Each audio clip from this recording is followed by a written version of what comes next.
தன்னுடைய 74 வயதுல கூட படு சுறுசுறுப்பாக செயல்பட்டு கொண்டிருக்காரு சூப்பர் ஸ்டார் ரஜினிகாந்த் அவர்கள். கடந்த மாதம் பார்த்தீங்கன்னா, இவருடைய பிறந்தநாள் ஸ்பெஷலாக இவர் தற்போது நடிச்சிட்டு இருக்க கூலி திரைப்படத்துல இருந்து முதல் சிங்கிள் ட்ராக் பாடலாக சிக்கு டு வைப் அப்படின்ற ஒரு பாடல படக்குழு அதிகாரப்பூர்வமாக வெளியிட்டாங்க.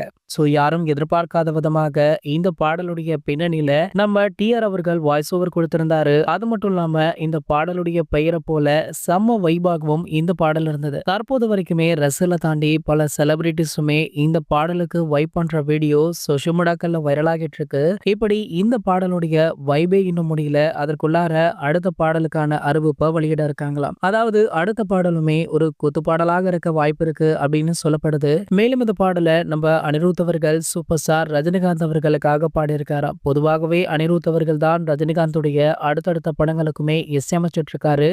படத்துடைய திரைக்கதைக்கு இவருடைய இசை அந்த அளவிற்கு பொருந்துவதாலும் மேலும் இவருடைய இசை படத்திற்கு ரொம்பவே மெருகேற்றி வருது. ஜெயிலர் படம் ஹிட் ஆவதற்கு சூப்பர் ஸ்டார் ரஜினிகாந்த் நெல்சன் எந்த அளவிற்கு முக்கியமாக இருந்தார்களோ அதே அளவிற்கு அனிருத் அவர்களுடைய பின்னணி இசை வலுவாக இருந்தது.